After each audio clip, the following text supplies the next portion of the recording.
What's going on, Steppers? Today we're going to get into the pros and cons of being a private money lender. So of actually lending out your money. And the first pro, besides having your money work for you while you sleep, is that you're able to have direct control over what your money is invested in, right? So this is a major difference than it comes to investing in the stock market or really any other investment. Because when you're lending out your money, being a private money lender, you control the causes that you put your money towards, that you put your money to.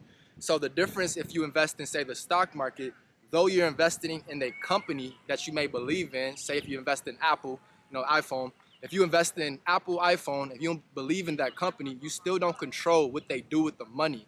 So that's a major difference, right? You're investing in the company, but they control how they spend that money. So that's a major difference than if you were to be a private money lender paying directly to, say, a small startup iPhone company or a phone company, a small startup phone company. If you were to directly fund them, then you will have more control over what they spend that money on or what they cannot spend that money on based on your private money contract agreement that you have signed up. And if you would like to get a private money contract agreement or see what it looks like, go ahead and click that link in the description or the link up there as well. We talked about it last week. All right. So the next, and guys, as you see, we're out here on the football field. You know what I'm saying? I ain't gonna lie to you. Me being out here made me kind of miss it. I haven't stepped on the field in so long. I got out here, I'm like, man, I see these people out here doing football drills, and I'm like, wow, it's really been a minute. Like I really miss the physical nature of football and the competitive part of it. But that's why I'm competitive in everything else I do. um, the same way that you can be with private money lending, you can be competitive, right? Let me tell you why. Private money lending, the second pro is that you're able to invest in what your heart tells you to invest in, right? So in addition to you being able to have control over what the people invest in that you're lending your money to, you're able to fund projects that directly aligns with your spirit, that directly aligns with your mission, your purpose. And that's a major difference again than investing in the stock market, right? Sometimes when you invest in the stock market, although you are investing in the company, you don't know the individuals behind that company more than their earning reports or more than whatever you see on the news and Business Insider updates. So you're not understanding the actual people behind it. So you're not connecting with your spirit. You're more so connecting with your potential earnings. And that's a major difference, right? Because as you both know, I'm not sure if you're a previous athlete, but if you did play sports or if you were any type of extracurricular activities that you had to choose to be in, then you understand what drove you there is your heart. And maybe it was the social part of it, but more than most likely it was because something in your heart told you to go towards it. So that's a major difference, right? When you're investing with your private money, when you're investing with your actual money, your money isn't a resource, right? It's an extension of you in some ways, in a lot of ways. That being said, you're able to put extension of you into something by being able to put your funds into it, and not by an earnings report, not by anything else, but more so what your heart tells you to do. So that's a pro of private money lending, you being able to have that decision, right? Now, another pro of private money lending is that you're able to learn inside trade secrets of whatever field that you're invested in, right? So say if you're somebody who you got your money through, I don't know, let's say technology, IT field, right? But now you want to invest in, I don't know, let's say a sports club, right? So you're invested in a sports club. Well, this being said, with them taking your money, you now have the ability to stand right beside them and learn what they're doing and learn how they do it. That's if you want to, right? Because as we both know, and as we discussed on the first episode of Private Money One-on-One playlist, is that when you're investing with your private money, you're actually able to play the background if you choose to, right? You can play the background and let that person do whatever they want. But if you're looking at it from more of a direct, hands-on approach, then you're able to be right there with the individual that you're invested in, and you're able to learn what they're doing and how they're doing it, whereas you just came from being, learning about computers. Now you're able to learn about how to connect with a sports team and how to build a sports franchise. So it's a major difference, and that's a huge pro if you're just somebody who likes to learn, right?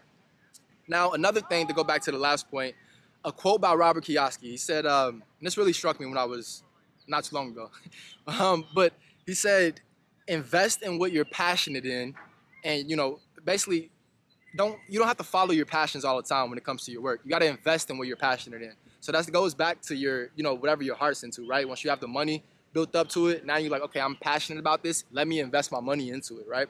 So that's the major difference when it comes to that.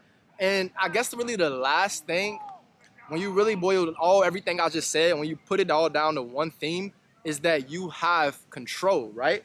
You have control, meaning that your decisions will directly impact your return on investment. So if you're someone who likes to have control over what you're doing, remember, you have to choose on who you're invested in. Choose what you're invested in. Choose how much you invest. If you're somebody who likes to do all these things to make concrete decisions about your life and really take your life in your own hands, then private money investing is for you, right?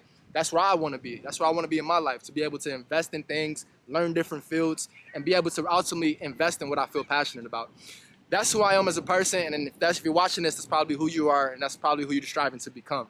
Now, the cons that you have to be aware of, right, is the first thing I just said. You are the person that directly impacts your return on investment. So this is a major difference when you think about this, guys. If you invest in say, Apple, right? Apple is a blue chip stock. Now, there's a difference between blue chip stocks and what they call, the name is escaping me right now, but basically what they call a high risk, speculative, right? Speculative stocks. So speculative stocks, speculative investments are going to be like Bitcoin, right? So those are high risk, high reward type of things, right?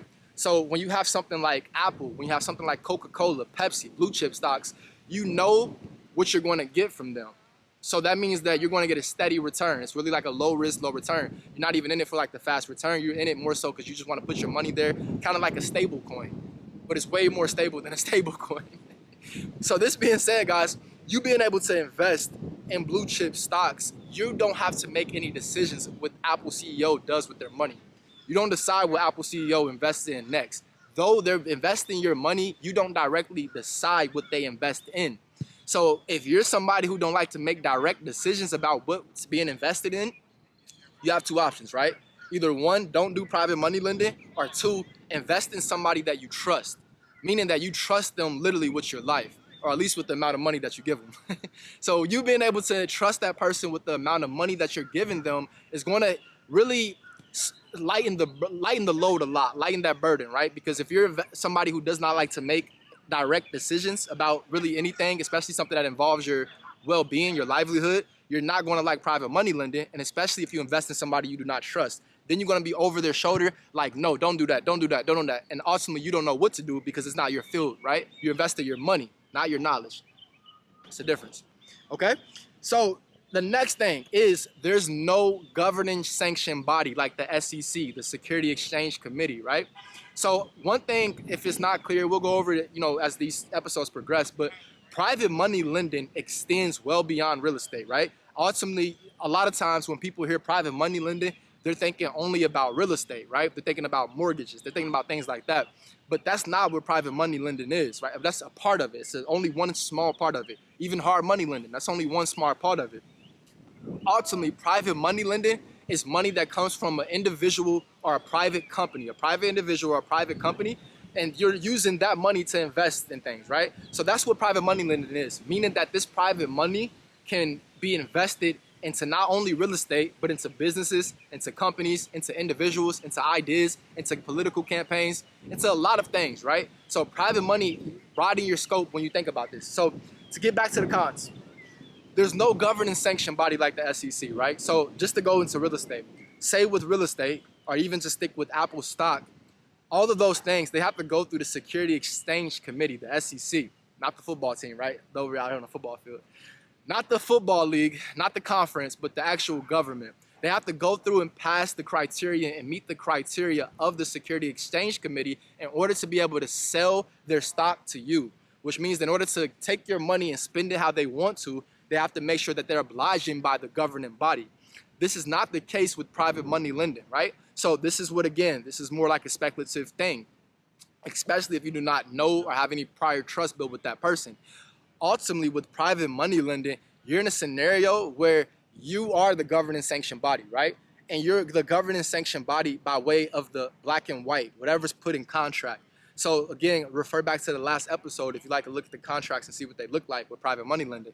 But whatever's in that private money lending contract is the sanctioning body. And it's really not even that simple, right? Because as you guys see when it comes to music artists and a lot of, music artists' career and a lot of things, if you don't read that actual contract, then you're going to come back years later and be like, whoa, wait a minute, I didn't agree to this, I didn't agree to that, how can you do this to me, how can you do that? Maybe not even years later, maybe weeks, maybe months. Ultimately, it's going to be after you put your name on the dotted line. So this being said, in order to really make things as clear as possible with private money lending and with you being the private money lender, right? Because this is from your perspective. You actually lending out your money. You just want to make sure you got it in black and white and really make sure that the person understands. Now, it's not your job to make sure that they understands it. We know that. You're going to protect yourself. But to, maybe lighten the load, bearing anything's happen in the future, maybe tell that person like, hey, have your attorney look over this. At least tell them to have their attorney look over it. Now, if they have their attorney look over it, how good of a job their attorney does, that's out of your control. Those two things are out of control. But at least you did your part by acting in good faith, by saying, hey, have your attorney look at the documents. So that way they know, you acted in good faith. You told them to have the attorney look at it. If they don't understand it years later, that's on them. But either way, you still have to actually go to court, right? Which is a major difference. Even though it's not that big of a difference, because we've seen security exchange committees, companies publicly traded on the stock market, they break the law, they pay back a little bit of money, and then they keep their company going. So this being said, it's not that big of a thing, but at the same time, when it comes to a private scenario, it may take longer, right? Maybe if you're a private money lender, you need that money a little bit more than a Fortune 500 company. So you need to make sure that this person that you're lending that money to understands on how they're going to get your money back to you, right? If you're a Fortune 500 company and you're an individual investing in them, you're like, okay, I'm going to get my money back. Your blue chip stock, not Bitcoin. You know what I'm saying? Difference. So this being said, it's the same thing with REITs, real estate investment trusts, right? The same thing that we talked about in the first episode. Investing your money, investing your private money into real estate is the safest option, if you ask me. However, there's still no sanctioning body. There's still no governance sanctioned body unless it's publicly traded on the stock market. If it's publicly traded on the stock market, it becomes a REIT, right? A real estate investment trust, hedge funds, all those kind of things. Now, this being said, in order for these hedge funds to be publicly traded, they have to go through the Security Exchange Committee, right? So now there's a governance sanctioned body to make sure that they're spending your money the correct way. From the standpoint of you being an investor that's invested into an actual stock market, right? The company in the stock market is no different than a person that's borrowing money from a private money lender, right? So this is the major difference that you guys really want to take into account. And the last thing, and this is kind of obvious and it kind of goes always, but there's no guarantee that you get a return on your investment, right? So there's no guarantee that you actually get your money back. You invest $100,000 into someone, there's no guarantee that you get that $100,000 back. That's the difference. I think that's the beauty of it. That's why I say it has to be a spiritual thing. If you ask me about it, in order to be able to be a private money lender, if you're not working in the realms of real estate, right? Because if you're working in real estate, you invest $100,000 into a property, only the property, not the project. If you invest $100,000 into the property, then you have the equity there, which means that if this person stops making payments, right? So if this person stops making their mortgage payments, then that person defaults on their loan, their private money loan from you, meaning that you're able to take that house back and you still have your $100,000 in equity. Shall you decide to sell the house, or maybe you decide to rent it out, or whatever you decide to do with it, either way, you still have that money. This is a major difference when you go outside of real estate, right? When you go outside of real estate, when you go outside of governance sanctioned bodies, even, as we've seen with, the stock market before, you still can lose your money if the company loses value. But when you're working on an individual basis, in a non-stock market basis, in a private realm, fully private realm, there's no guarantee. And that's why if you ask me to go back to the pros of it, it has to be spiritual. It has to be something that you connect with. It has to be something that aligns with your values as a person.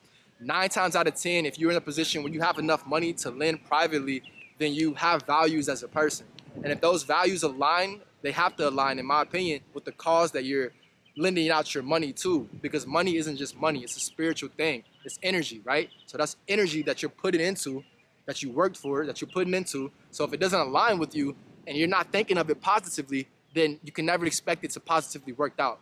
So this being said, if you are aligned with it, if you are thinking of it positively, if you find something that you're passionate about, as passionate as I was back on the football field, as passionate as you see these guys out here, it's freaking like noon in South Florida sun beaming out here. They getting their work in. There's guys on the soccer field. They over there playing football. If you're that passionate about it, then invest into it. Simple as that, guys. As always, get the step and make sure you tune in next week. And as always, get the stepping. I can rap.